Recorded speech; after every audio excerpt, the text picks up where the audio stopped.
I'm Joe Duffy, CEO of PicksDepot.com, and boy, oh boy, do we have a huge weekend coming up. Recording this on a Thursday night. I know I don't like to do scheduled live because, look, I'd rather have the information dictate when we do it rather than a clock. But if you are watching before the kickoff of Thursday night games, I've got NFL and college football up for Thursday. We'll tell you more about the weekend in a moment. And hopefully, I forgot to double check where I can do the screen shot. But, we got a big weekend at Joe Duffy's Picks at PicksDog.com. All right, let's take a look. We got a lot of stuff. I'm going to have a free winner for Saturday college football coming up. Let's take a look at the biggest plays for the weekend in terms of percentage of bets. Well, the Thursday night game is the biggest public bet when it comes to the percentage of bets, with Carolina favored by 75% of bettors. After that, and of course they're playing the Texans of Houston. After that, Kansas City, 71% against the Chargers, and it's really, frankly, a big drop-off there. When it comes, though, to terms of money, the public does usually like to bet road favorites, but more so when it comes to the percentage of bets. It's not a shock that Arizona, 93% of the money is on them against the terrible Jacksonville Jaguars, but to be honest with you, I would have guessed that would have been way up there when it came to the percentage of bets, because Joey Bag of Donuts, the $10 bettor, the $15 bettor, loves to bet on road favorites, more so than the dime bettor, the whale bettor. So this is really the whales are like in Arizona here. And again, when it comes to contrarian bets, I've always felt that the number of tickets is more important because we want to fade that $5 and $10 bettor. Some people like to use the money, the theory there being, as long as you keep rooting for whoever the sports books are rooting for, you're going to make money in the long term. So again, based on the contrarian thinking, you would fade these plays. You would bet on the opposite side of these plays. So the money is on Arizona. The theory being you want to bet on Jacksonville. Denver, 88% of the money is on them against the New York Jets. And the only other fairly big bet in the NFL in terms of percentage of money would be Cleveland. I'm going to have a free pick again, as I said, coming up in a moment. College football, Saturday games. Saturday games is who the public is betting on in terms of the percentage of bets. Wyoming, 92% of the bets are on them, and I see there's a fairly high volume of bets. That's a pretty high percentage. Of course, another road favorite, big road favorite, Connecticut's become the favorite team for people to fade. They had a big backdoor last week. They were getting 34. They were down 40. Was it 42 or 49 to nothing at half? Then then they outscored Army like 21-10, including a bunch of fourth down conversions on the last possession to get that backdoor. But the public still loves to fade Connecticut. Clearly, it is more of a bet against Connecticut than it is Wyoming. As long as Connecticut looks terrible, they're going to be on the wrong side of the public betting pretty much every week. Buffalo, 92% of the bets against Old Dominion. So again, Old Dominion, that is. Pretty high percentage. We'll take a look at this. Make sure you follow us. As we get closer to game time, I will update these percentages. Follow me at PicksDepot on Twitter, at PicksDepot. Troy, 91% of the bets against Louisiana Monroe, and Army, 90% against Miami, Ohio. Also with 90%, Louisiana Lafayette against Georgia Southern, and BYU against South Florida. South Florida, obviously making a long travel there. Now, the biggest bets in terms of money, public liking the bet, or the whales liking the bet on Coastal Carolina and Wyoming. We talk about Coastal Carolina again. The theory being, I know a lot of sharps are like, they know Coastal Carolina has to make these statement wins. Whether or not Coastal Carolina can sneak into the playoffs, they can't. But they still believe that. And they certainly want to get in a major ball at the least. So style points are going to be important for Coastal Carolina in every single game. And the public likes to bet that. Wyoming, again, as we said, Louisiana Lafayette against Georgia Southern. We talked about that. Troy against Louisiana Monroe. Here's one that is a decent bet in terms of percentage of bets, but even bigger when it comes to the money. Georgia, tons of money. 96% of the money is on them against Vanderbilt. Again, Vanderbilt widely considered to be, or considered by many to be, the worst Power 5 team. So again, this is more a bet against Vanderbilt than it is on Georgia.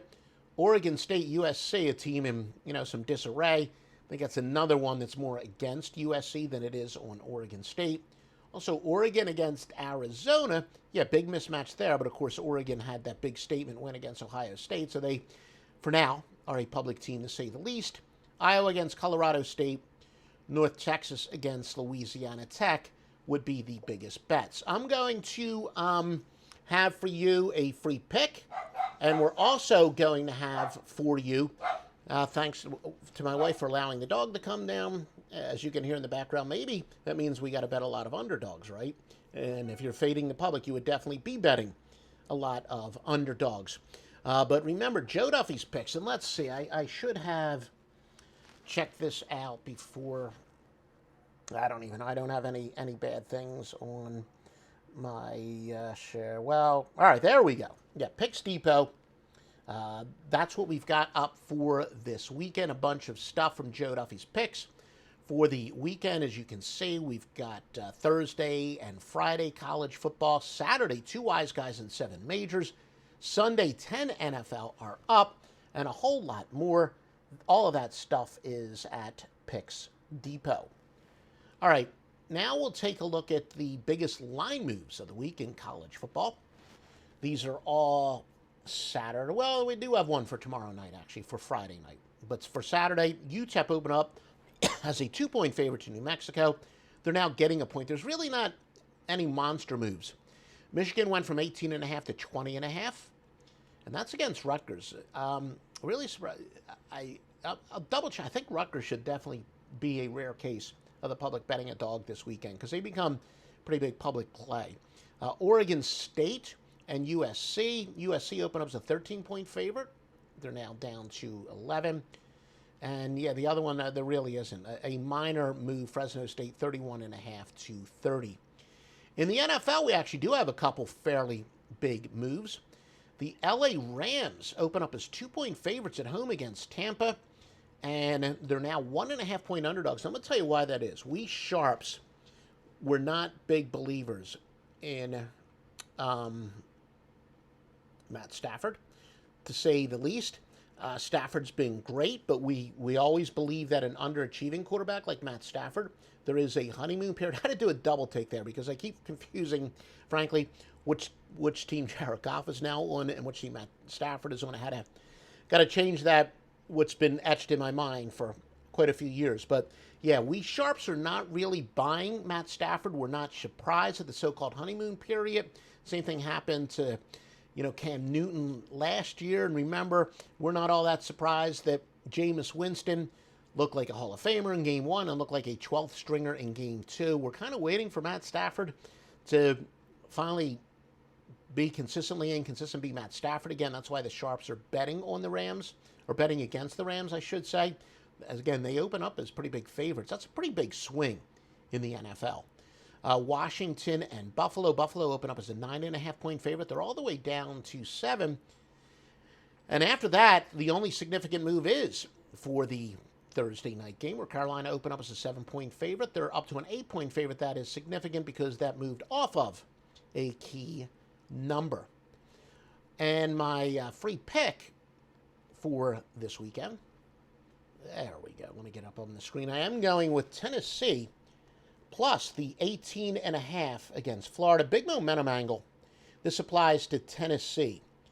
It's 15-51 and 13-13. Now, Tennessee, they beat a non-Power 5 team. They won, was it 62-0 or something last week? But this angle definitely applies to pure tune-up games. When a team is off a big victory, even against a non-power school, it's a big momentum angle. This is a chance for Tennessee last week. They're breaking in Josh Heupel's hurry-up system. They were able to break that in. They seem to be adjusting to it pretty well. Even the game they lost against Pitt, it wasn't because the offense didn't perform. They actually performed fairly well. So a nice tune-up game. They ride into here with momentum. Yeah, it was Tennessee Tech, but again, a great exhibition game, a great confidence builder. Now, in pro sports, the term letdown can be greatly overused, to be honest with you. We do find out that the letdown does apply in college sports, both football and basketball. And if Florida doesn't have a little bit of a letdown after last week's game against Alabama, there is no such thing. I mean, there is no such wild game. Tough for them to get up for that. Now, we have said many times, we exploited it years ago. I did the research. I sat down. I used it in, I think it was the Sporting News, and the Sporting News was bigger. So this, my actual research is a few years old, but I found an article in the Sporting News that said, the 15 biggest rivals in college football, just to make sure I wasn't going to cherry pick any data, what rivals were. I used them, and then I said, how do double-digit dogs do in these rivalries? And because the traditional adage is you want to go with the underdog in big rivalries, big underdogs in big rivalries, double-digit dogs in big rivalries. Totally false. People forget this used to be one of the biggest rivalries in college football. It's not anymore. However, UT knows a big part of their rebuilding program, they have to make this a rivalry game again. So it is so much more important for Tennessee to keep this game close as a program builder than it is for Florida to make any statement. Florida made a bigger statement last week in losing to Alabama than any victory could here. So I do think this game means so much more for Tennessee to keep it close than for Florida to pull any type of blowout. And, Tennessee has, as I said, adjusted pretty well to Heupel, and with both Joe Milton II and Hendon Hooker, they're pretty good at extending plays. I think they should be able to keep this close, so your free winner is to go with Tennessee. Please make sure you like all these videos. You like, comment, subscribe to our YouTube channel. If you're listening on the podcast, please give us a 5-star rating. Subscribe to us on podcasts. It's on a bunch of different platforms. And share it. We would love retweets, etc. So please do that and more, and visit us each and every day before placing a bet at Picks Depot.